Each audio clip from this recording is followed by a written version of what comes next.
Okay, in the second video, before starting the asset, I want to give some point to be noted that you will never change the sequence of the heads. After shareholder fund, you will use this one, then third non-current liabilities, and fourth one is current liabilities. The current liabilities will not come on the third place and non-current liabilities will not come in the fourth place. It means you have to follow the sequence. But these subheads, okay, you will change the sequence. Suppose short-term provision will come here, short-term borrowing will come here, or other current liabilities will come here. You can change the sequence of subhead, but you will never change the sequence of the heads. It means, again I'm repeating, the current liabilities will not come here first. The shareholder fund will come, second this one will come, third non-current liabilities, and fourth current liabilities. But if in the question there is a no figure of share application money pending allotment is given, then on the second place you will bring the non-current liabilities. And if any figure is, suppose in the question the short-term borrowing figure is not given, then no need to write this one. Whatever the figure is given, according to that you have to mention the subhead, but you will never change the sequence of the heads. Okay, but if this, again I'm repeating, if this figure is not given in the question, then no need to write this one. Then on the second place the non-current liability will come. In the third place current liability will come.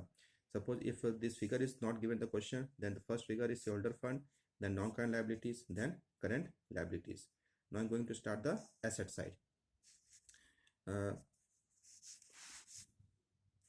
This is the first head is non-current asset.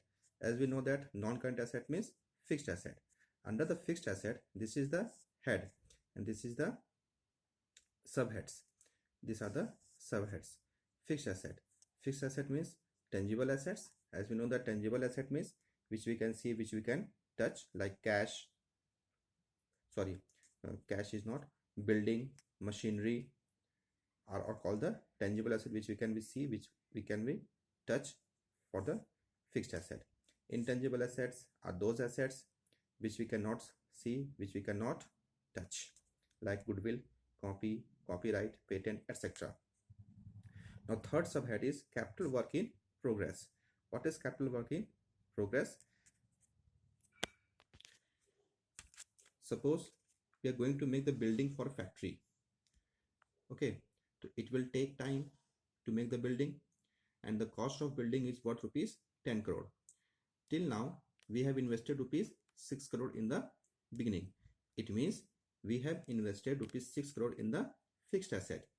So for capital work in progress, rupees 6 crore we will show in the capital work in progress. But students, the capital work in progress is all the questions of capital work in progress is also not given in your class 12th. Okay, so you can ignore it also, just like you have ignored the share application money pending allotment, money received against share warrant, like that you have to also, you can ignore it. The next one is intangible assets under development. What does it mean? It means it is also the part of intangible asset. What does it mean? It means suppose a company, a software company is making the one software and it will take time to prepare the software, because as you know the software is also an intangible asset for the company. Okay, so they prepare the software and it will take time for more than 2 years or 3 years, and the cost of preparing the software is rupees 2 lakh, 3 lakh, whatever. So this 2 lakh, 3 lakh rupees, whatever the amount of intangible asset which is under development, it will come under the intangible assets under development. But students, you can also ignore it, but questions will not come from this topic. The next one is non-current investment. It is also the subhead of fixed asset. Non-current investment, it means Suppose if company is having rupees 10 lakh rupees in his hand, so they want to invest in the company. How they will invest? They will invest in the purchasing of shares of other company. They will purchase the debentures of other company. They will give the loans and advances to the other third party. It means if the company is having abundant money for investment purpose, and they will purchase the shares of other company. They are not issuing, they are purchasing the asset, they are purchasing the shares of other company for the investment purpose, so it will come under the non-current investment. Now what is deferred tax asset?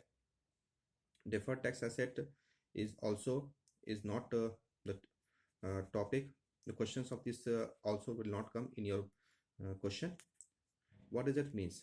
It means if there is a difference between the income tax accounting and the corporate accounting, if the company has paid more amount as a tax, then it will be the asset for the company, for the company, because they have to take back from the income tax authority.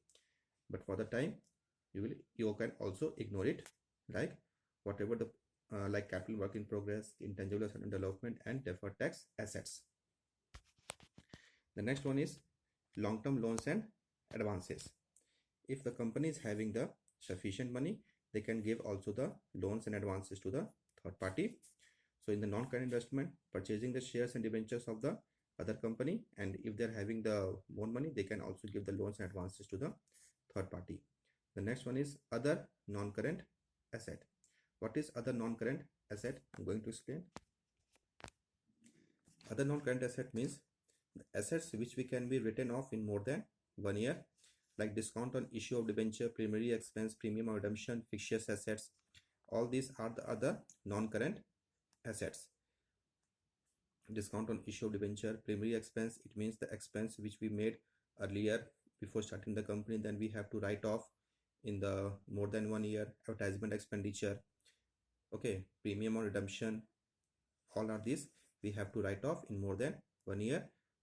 That's why we will show this in the non-current asset, because the benefit of this one we will get in more than 1 year. Like we make the using the advertisement expenditure, we make the expenditure on the advertisement, but the benefit of advertisement we will get in more than 1 year. If any company is doing the advertisement, it will take the benefit of this advertisement they will take in more than 1 year.